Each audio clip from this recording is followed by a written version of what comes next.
Welcome to the Deep Dive, where we unpack complex information and pull out the most important nuggets of knowledge for you. Today, we're digging into a topic quite a few of you have asked about: cryptocurrency staking. Specifically, we're focusing on how to stake metal coins using the WebAuth Wallet, our mission for this deep dive. Basically, to guide you through the journey, help you become a metal blockchain staking master. We're going to explore the specific steps laid out in our sources, from moving metal across different chains to the actual staking bit, and even how to get your funds back afterwards. Right. And what's really interesting here, I think, is that we're going beyond just the simple how-to. We're going to highlight those critical details, the little nuances that really make all the difference, especially when you're dealing with your digital assets. Getting these right can save you a lot of potential headaches down the line. Okay, sounds good. Let's unpack this and get started on our path to metal mastery. All right, first section, navigating your WebAuth wallet. This is really the foundation for staking. Okay, so before anything else, like moving coins or staking, there's a really crucial point our source emphasizes. It's for users who started on Metal blockchain with an existing XPR Network account. You absolutely must back up your private key for Metal blockchain separately. Separately. Yes. This is vital to avoid losing access to your funds on that specific chain. That's a really key distinction right away. So for those folks with existing XPR accounts, why is that separate backup so critical, even if they've used WebAuth before? Yeah, it basically comes down to the architecture for those earlier users. Your original XPR Network seed phrase covers those accounts, but Metal blockchain, at least initially for them, needed its own key secured. If you don't back up that specific Metal blockchain private key, you could, create a gap in your recovery plan. Now, here's the good news for people who created new WebAuth Wallet accounts more recently. Okay. For them, the seed phrase mnemonic backup will help restore accounts from both blockchains, so it's simpler for new users. Got it. That highlights how important understanding your specific setup is in crypto. Okay, so let's talk about chains. When you buy metal, it usually lands in your WebAuth wallet. But here's the thing. Our source says staking can only be done on the metal P chain, even though your metal might initially be sitting on the XPR network chain. Right. And this raises that important question: why the different chains? Why the complexity? It really boils down to functionality. Think of them as different zones for different jobs. We need to move the metal first to the metal C chain, the contract chain. C chain. And then move it again to the metal P chain, the platform chain, to actually enable staking. So P is for platform, where staking happens. Exactly. The P chain is specifically built for securing the network through staking and validation. The C chain is more for general transfers, smart contracts, that kind of thing. Like moving from a checking account to a special investment account, maybe? Sort of, yeah. That's a decent analogy. You need to get the funds to the right place for the specific task. So this movement across chains is a core concept we need to walk through carefully. Okay, let's get into the actual journey then. Moving your metal coins. Step 1, switching to the metal chain. So the first practical step is finding the metal chain inside your WebAuth wallet and actually switching to it. You'll likely be starting on the XPR network chain. Our source shows, just dropping down the network selection menu and choosing metal. Pretty straightforward. Step 2 is locating your metal C chain address. So once you're on the metal chain view, you'll tap receive. Right. And on that receive screen, pay close attention. You need to specifically select metal C chain. That action will then display your unique C chain address. This address is absolutely crucial. You'll need to copy it. Usually just tap a button to copy it to your clipboard. And please double check you've copied the right one. Yeah, good advice. Okay, step 3. Sending metal from the XPR network over to that metal C chain address. So now you actually switch back to the XPR network chain. A little back and forth dance here. Yep, quick switch back. Back on the XPR network side, you'll click the send button, and then you select metal blockchain from your list of tokens or assets. Okay, now here's where you paste that C chain address you just copied into the recipient field. And when you enter the amount of metal you want to send, the amount you plan to eventually stake, our source gives a really critical piece of advice. Oh, what's that? Do not click on max. Don't try to send the absolute total amount. Fee trap. Exactly. You need to leave a little bit behind for a, quote, very tiny fee. So the example given is if you have, say, 76dono.003564 coins, you might want to send just 7610,000, removing those last few digits like 03564 to make sure the fee is covered. That's such a common thing in crypto, isn't it? That need for network fees. Why is that so fundamental? What happens if you ignore it and hit max? Well, it's fundamental to how these networks work. That tiny fee, sometimes called gas, pays the validators or miners to process your transaction. It prevents spam and keeps the network running. If you try to send the absolute max, your transaction might just fail because there's nothing left to pay the processing cost. It could get stuck. Right, leaves no breathing room for the network. Precisely. So always leave a tiny bit behind. I remember the first time I sent crypto, I was so paranoid about getting the address right and that exact amount. Measure twice, cut once. Definitely applies here. Oh, absolutely. One wrong character in that address and poof, your funds could be gone forever. There's no central authority to reverse it. Yeah. So take your time, double check. And one more thing here. Yeah. The source notes you need to wait a few minutes. The transfer has to go through what's called the XPR Network bridge to get to your Metal C chain address. It's not instantaneous. Okay, patience is key. So wait a bit. Check your Metal C chain balance. Step 4 then. Moving from the Metal C chain to the Metal P chain. This uses the cross-chain function. That's it. So once your funds have arrived in your Metal C chain address and you've switched back to the Metal chain view in your wallet, you'll look for a cross-chain function. Okay. This is the tool that finally moves your metal from the C chain, where it landed after the bridge, over to the P chain. And remember, the P chain is the only place where you can stake. Got it. So you'll select the Metal C chain as the source and Metal P chain as the destination. Input the amount, again, maybe leave a tiny bit for fees, and confirm. All right, so now hopefully your metal is sitting on the P chain ready for the main event. This brings us to becoming a staking master. The final steps.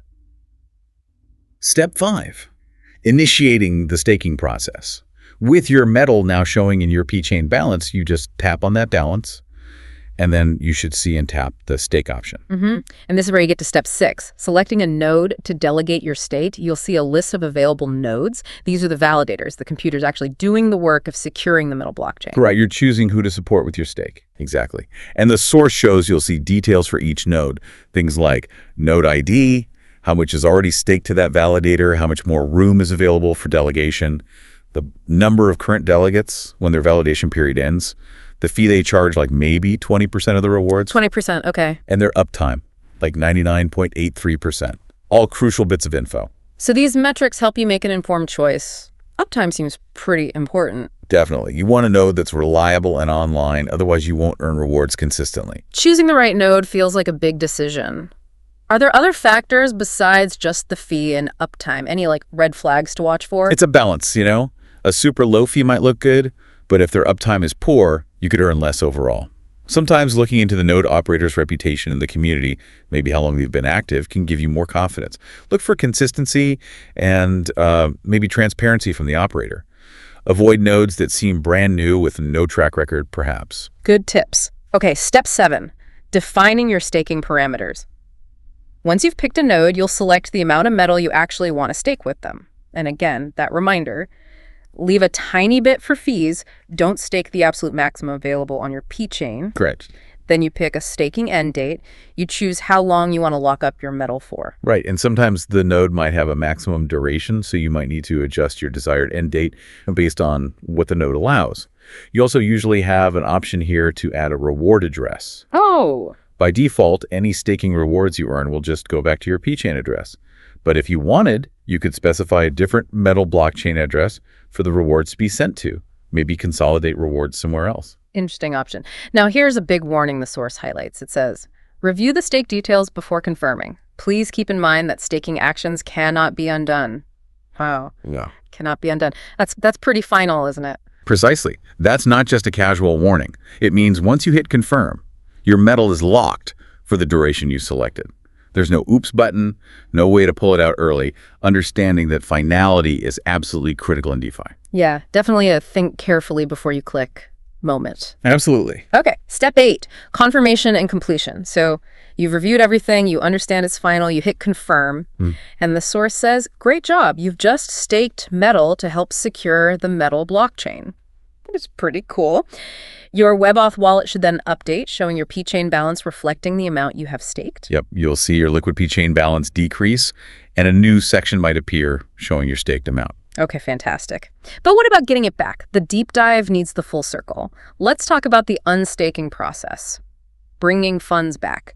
So your chosen staking period expires. What happens next if you want those funds back in, say, the XPR Network part of your wallet? All right, good question. The process is kind of the reverse, but with similar attention to detail needed. First, step 1, locate your XPR Network C-chain address. This time, you need the address where you want the funds to land back on the XPR side. So you'll switch your wallet view back to the XPR network chain, then tap Receive, then Metal blockchain, and specifically select Metal C-chain again. Ah, the C-chain on the XPR network side this time. Exactly. This gives you the deposit address for Metal coming into your XPR network account via the C-chain bridge. Copy that address. The source even suggests maybe saving this specific address in a text document or notes app if you plan to unstake frequently. Just makes it easier. Good idea. Okay, step 2. Moving funds from Metal C-chain back to the XPR network C-chain. Wait, but the funds are on the P-chain from staking, right? Good catch. Yes. When the staking period ends, the funds automatically return from the P-chain back to your Metal C-chain address on the Metal chain side. They don't stay locked on P forever. Okay, that makes sense. So after expiry, they're back on your Metal C-chain. Correct. So then you switch your wallet view back to the Metal chain. You'll tap on your Metal C-chain balance where your unstaked funds should now be visible. Then you'll use the send to function. Got it. You'll paste that XPR network C-chain address you copied earlier into the enter address box. Select the amount you want to withdraw, and guess what? Let me guess. Leave a little for fees. You got it. Yeah. Remove those last few digits again to account for the tiny network fee for this transfer back over the bridge. It's consistent. Okay, it seems like that fee detail is just everywhere. A constant reminder. It really is fundamental to how these cross-chain interactions work. All right, step 3. Confirming and switching back. Yep. You review the details, sending from Metal C-chain to your XPR network C-chain address, confirm the transaction. Your Metal C-chain balance will update once it's sent.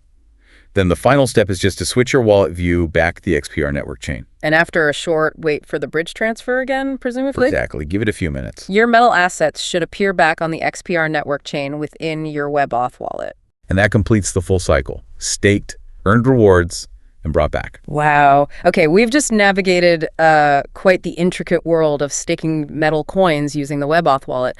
From those critical backup warnings at the start, understanding the whole C-chain, P-chain journey, to the actual steps of delegating the finality of it and then bringing it all back. Yeah, and what this deep dive really illustrates, I think, is the meticulous precision needed in decentralized finance. Every single click, every address copy-paste, every tiny fee, it all plays a really important role.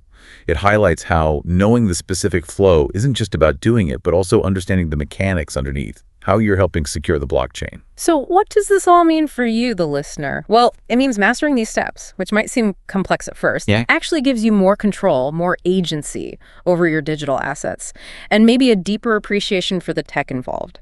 The guide we looked at ends on a cheerful note, basically saying, happy days, life is metal good, once you get this down. Indeed. And, if we zoom out a bit, connect this to the bigger picture, it does make you wonder, doesn't it?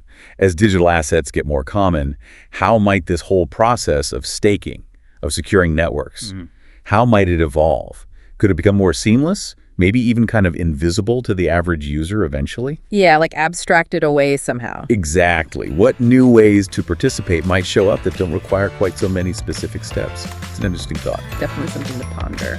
Well, thank you for joining us on this deep dive into Metal staking. Until next time, keep digging for knowledge.